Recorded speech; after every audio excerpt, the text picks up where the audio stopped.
ואחת התועלות של הביטחון לעבודת השם היא שהבוטח באלוקים מביא אותו ביטחונו על השם, שלא יעבוד לזולתו, שלא יתלה את תקוותו באנשים.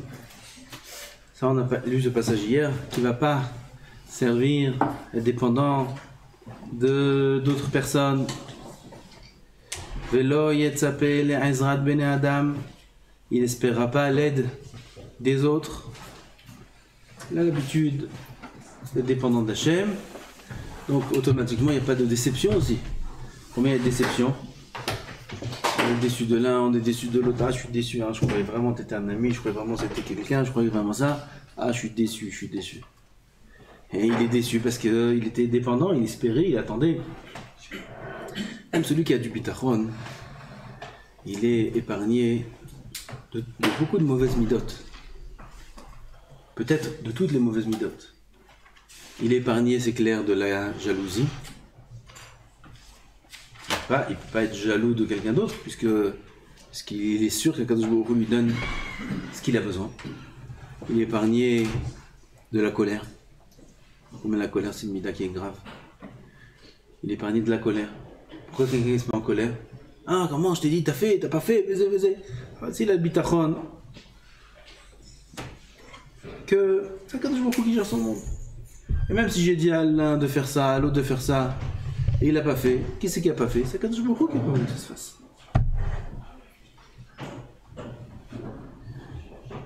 ולא יסכים לדעתם בדברים המנוגדים לעבודת האלוקים. Il pourra se permettre de ne pas être d'accord avec les gens qui disent des choses qui sont contre l'avodat Hashem. Bitachon b'Hashem, il a peur de personne, il dit ce qu'il pense. ולא יפחד מהם פן יעשו לו רע. Il n'aura pas peur, peut-être qu'ils vont faire du mal. Chacham Ovadia Alav Shalom, il était Dayan, Av Beddin en Égypte, à 23 ans. Et en Égypte, là-bas, il y a des gens qui ne sont pas très bien aussi. Et quand il disait des halachot, comme le Rav, il y a un Rav là récemment, il s'est fait attaquer, le Rav d'Argentine. Argentine, je crois. Hein? Oui? Argentine. Il s'est fait attaquer. Il s'est fait attaquer chez lui à la maison. Ils sont rentrés, des voyous. Ils lui ont dit, on sait que tu es le rabbin des Juifs. Ils l'ont attaché lui et sa femme et ils les ont massacrés de coups. En pleine nuit. Il est parti à l'hôpital, ils ont volé toute la maison. Il est parti à l'hôpital dans un état grave. Et il s'est avéré que pourquoi c'est arrivé cette histoire? Pour une histoire de guette. Pour une histoire de guette. Il a dû forcer un guette, ou il a dû dire qu'il faut divorcer, alors que ça n'a pas plu à certaines personnes, et ils sont mangés. C'est grave. Le bitachon, il n'a pas peur. On va dire, il avait peur de personne. De personne. Les gens, ils étaient contre lui, pas des petits, des grands, ils étaient contre lui. Il avait peur de personne. Quand il était là-bas en Égypte, il était à Av Beddin, et il a fait là-bas un din qui n'a pas plu à beaucoup de gens. Les gens qui étaient donc des juifs, mais étaient des voyous, ils ont engagé des goïms pour le tuer. Pour tuer le Rav Ovadia. Ils ont engagé des goïms pour l'attraper vendredi soir à la sortie de la synagogue dans une impasse et le tuer. Ni plus ni moins. Et Kadosh Baruch Hu, il a sauvé, il a protégé, ils ont confondu, ils ont attrapé quelqu'un d'autre. Ils ont attrapé quelqu'un d'autre. Kadosh Baruch Hu, il protège le tzaddik. L'autre, il est parti kappa. C'est perdu, je crois. Kappa. Ils ont aussi la barbe, ils ont les trucs, ils ont dû croire que c'est le Rav, ils l'ont attrapé. Et le Rav, il a été épargné. Alors, il savait qu'il vit dans un pays où il y a des dangers. Après, il a quitté, il a dit, je m'explique. Je reviens pour Yosef. Je reviens. Il ne s'est pas fait accepter d'ailleurs pour Yosef. Il voulait revenir à l'Yeshiva pour Yosef. Non. T'as quitté, tu reviens plus. Revenir. Ils n'ont pas accepté. T'as quitté, ça y est. Tu reviens plus. Oh. Il est parti, tu dis à quoi? Il faisait partie des Chaim de Porat Yosef. Ça, qu'est-ce qu'on voit de là? Il y a quelqu'un qui a un bitachon très fort en Kadosh Baruch Hu qui peut faire des psakim pareils, n'avoir peur de personne. Lo taguru mipene ish. Écrit dans la Torah. Vous craindrez personne. Qui c'est qui peut avoir la force de craindre personne que celui qui craint Hachem? Rovat Alvavot, il dit quelque part, pourquoi les gens craignent les animaux? Parce qu'ils ne craignent pas Hachem. On voit un serpent, on a peur. Si le cœur était rempli de peur d'Hachem, il n'y aurait pas de place pour la peur du serpent. Il n'y aurait pas de place. Alors pourquoi on a peur du serpent? Parce qu'on n'a pas entièrement peur d'Hachem. Pareil ici. Celui qui a un bitachon grand à Kadosh Baruch Hu, il a peur de personne. Il n'a pas peur des hommes, il n'a pas peur de ce qu'on va dire sur lui, il n'a pas peur de ce qu'on peut lui faire. Et Kadosh Baruch Hu ordonne au Dayan de ne pas avoir peur de personne. L'autre tago mi peneish. Velo ira mehem yarivu ito. Il n'aura pas peur s'ils font des disputes contre lui. Oui, ils sortent contre lui, ils lui mettent des affiches dans les rues, ou ils mettent on va dire combien ils ont sorti contre lui, beaucoup de gens et de groupes de personnes, etc. Et combien on a entendu des choses, des saletés sur le Rav. Allah va shalom. Ni chaud, ni froid, même pas il parle d'eau. Ni chaud, ni froid. Il est là, dans son cave, dans sa droiture, dans sa Ravozat Hashem, il bouge pas. Et à la fin, qui c'est qui a gagné? C'est lui. Et là, il faut s'efforcer de tous ses moyens de ne pas être dépendant des bontés des autres. Il faut s'habituer à ne pas être dépendant. Rav Sasson Mizrahi alav shalom, c'était un des rabbanim de Rav Aryeh. Rav Sasson Mizrahi, grand mekoubal. Il a qui? Et il avait cette mida, toute sa vie il a travaillé sur cette mida-là, de ne pas profiter des autres en rien du tout. Même quand il allait faire ses courses, il prenait ses sacs en plastique de la maison, il ne pas profiter d'un sac en plastique du vendeur. C'était à l'époque où les sacs en plastique ça valait quand même quelque chose. Aujourd'hui aussi ça vaut quelque chose, c'est revenu comme avant, il faut payer maintenant. Il prenait le sac en plastique de la maison, il allait s'acheter ses fruits, ses légumes, pour ne pas profiter du sac en plastique du vendeur, gratuit. Profiter de personne. Je racontais une fois la rabbinite Toufik. Elle est partie apporter un gâteau à la femme du Rav Sasson. C'était Erev Shabbat. Elle lui apporte le gâteau. Elle ouvre elle ouvre la porte. Elle voit. Elle dit voilà, votre rabbinite, un gâteau pour vous, les Chvot Shabbat. Ils n'avaient pas d'enfants. Ils étaient tout seuls. Pas d'enfants. Il n'a pas eu d'enfant Rav Sasson. Un gâteau, les Chvot Shabbat, pour montrer que quelqu'un leur faire plaisir. Alors elle lui a dit tu sais pas qu'on ne profite pas des gens? Elle a pris un morceau comme ça, elle a fait maisonnote, elle a dit c'est tout, voilà. Pour reprendre le gâteau. On ne profite pas des gens. C'était impossible de faire un thé ou un café au Rav. Impossible. Impossible. Profite pas de personne. Bon, il n'était pas Rav qu'il avait des élèves. Le Rav qui a des élèves, il n'a pas le droit de faire ça. Quand la monnaie mi talmido le shamesho, monnaie mimeno yirat shamayim, ça saute. Il faut laisser. Ah ben le Rav, il n'avait pas d'élèves. Il travaillait, il était sofer, il était magia, il corrigeait les tefilines, les mezuzot, il travaillait, il avait sa parnassa, et tout le reste de la vie, il étudiait.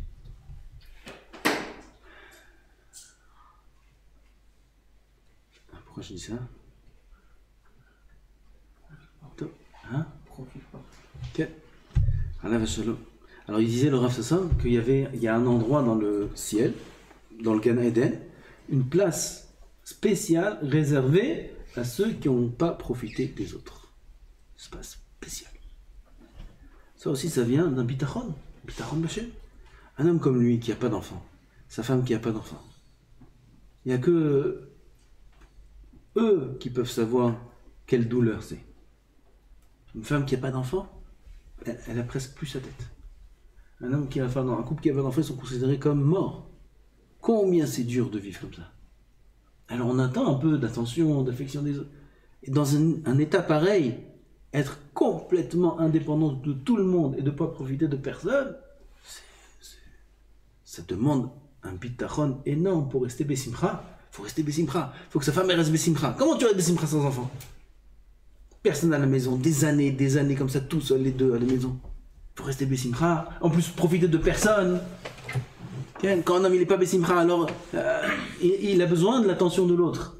Il a besoin de l'affection de l'autre. Il a besoin de sentir qu'il existe. Surtout une femme qui sent qu'elle existe qu'à travers ses enfants. Pour tenir le coup dans une épreuve pareille et rester Bessimcha. Et non seulement ça, mais en plus donner aux autres et recevoir les autres et sourire aux autres, etc. Quel bitachon en Hachem il faut. Il faut une confiance totale en Hachem pour qu'un homme reste Bessimcha dans une épreuve pareille. Je connais moi là, quelques couples qui n'ont pas d'enfants. Les femmes, c'est très dur. Très dur. Très dur dans aller quelle épreuve. Que Hachem donne des enfants à tout Ram Israël, tout le monde, Hachem.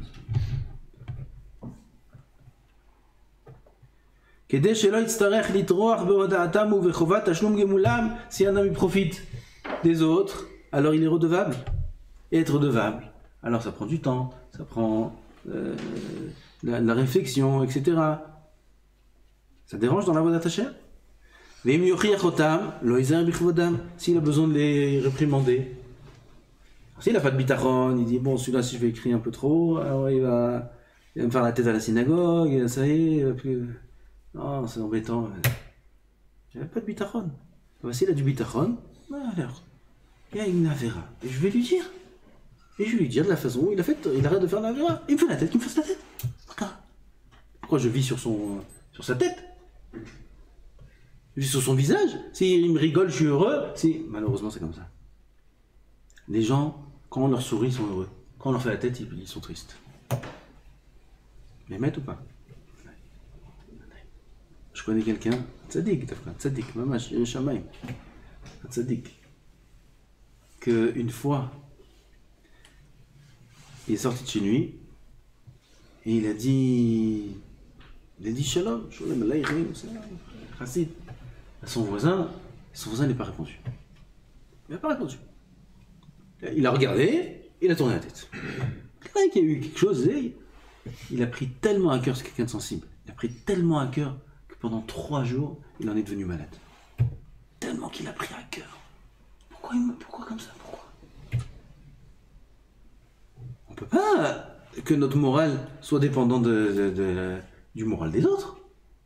Mais l'autre il m'a fait la tête, alors je dois faire la tête. L'autre il m'a fait la tête, alors je dois être triste. Et l'autre il m'a rigolé, alors ça je dois être heureux. Mais putain, mon bonheur, il doit dépendre de Boré en l'âme. Je fais bien une bonne fila, je suis heureux. Que tout le monde me fasse la tête. Je suis heureux. Bonne fila, je suis bien avec Hachem. Je suis bien avec Hachem. J'ai fait quelque chose d'Avera, un homme il doit être triste. Il doit faire tchouva. C'est de ça que ça doit dépendre, l'humeur. Mais pas des paroles ou du regard des autres ou de l'environnement, etc. etc. Ça c'est quelqu'un qui est faible en bitachon. Quelqu'un qui est faible en bitachon, il est dépendant des autres. Et c'est difficile de vivre comme ça. C'est difficile d'être dépendant à chaque fois du regard des autres.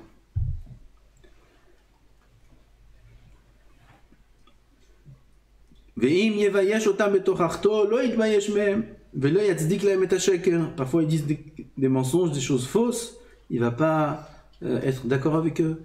Moi j'ai un avis Adonai Elohim yarazorli alken lo nichlamti alken samti panay kahalamish vaida kilo evosh. J'ai un avis, il réprimande Am Israël sur le Khurban, etc., comme il était haï par Am Israël.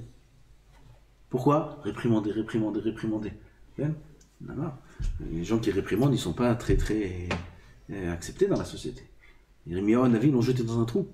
Yirmiyahu Hanavi, ils l'ont tué. Yirmiyahu Hanavi. Ils sont tués. D'accord? Vous avez vu dans Gittin? Son sang bouillonné. Zach. Comme ça, des bulles. Combien de temps? Des années. Son sang bouillonné. Jusqu'à qu'il est venu le rachat, il a dit pourquoi, qu'est-ce qui se passe? Toute l'histoire.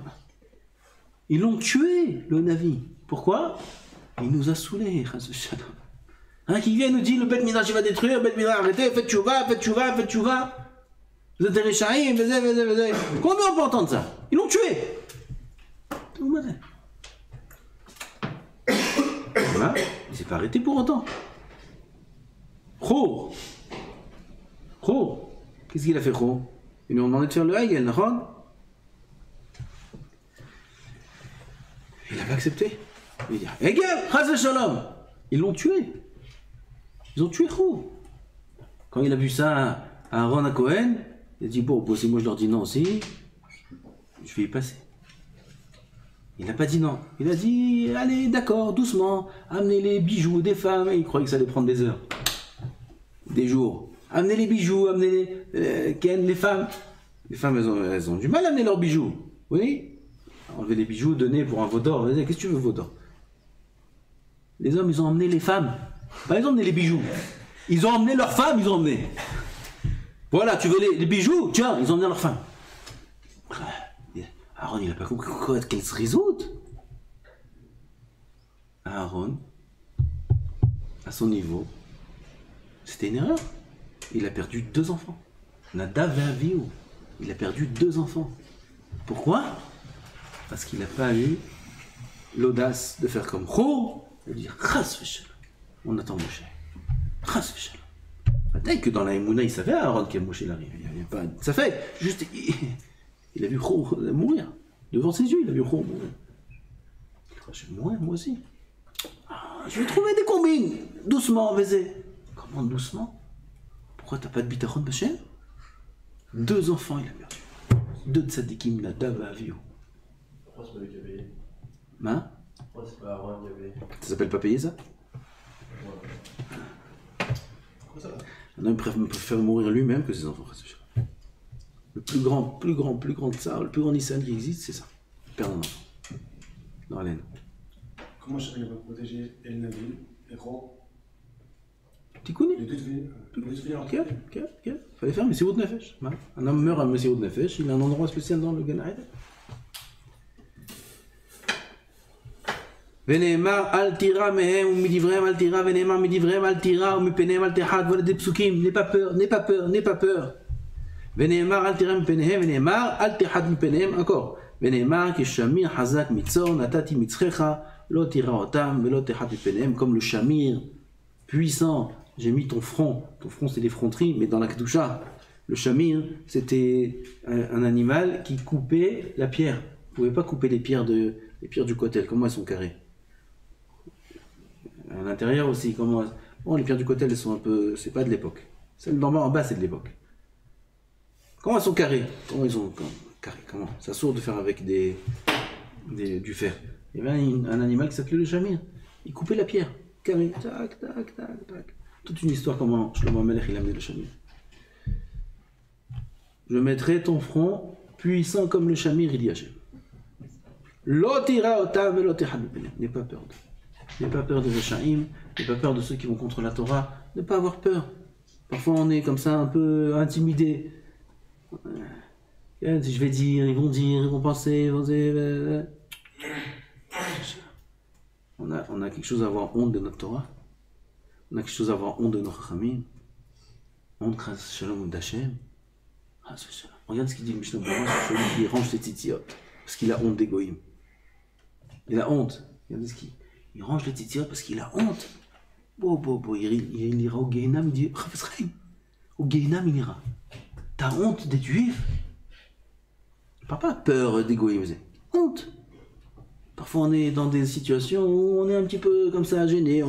La majorité ils sont à l'ouest et nous on est à l'est. Et on est un peu... On arrondit les ongles, d'accord? Je n'ai pas dit on n'est pas d'accord, mais on arrondit les angles. Oui, comme ça, on est comme ça, mignon. On devient tout mignon. Ah putain, faut pas avoir peur. Il y a quelque chose contre la Torah, faut pas avoir peur de personne. De personne.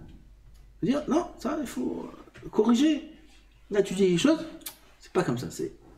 Oh, les moulins. Ça, c'est comme ça. Faut dire. Il y a Kadosh Baruch Hu aide. C'est ça le front. Le front c'est Azut Metzach. L'effronterie, c'est symbolisé par le front. Il dit à Kadosh Baruch Hu, je te donne le front puissant comme le shamir. Pour aller contre ceux qui vont contre la Torah.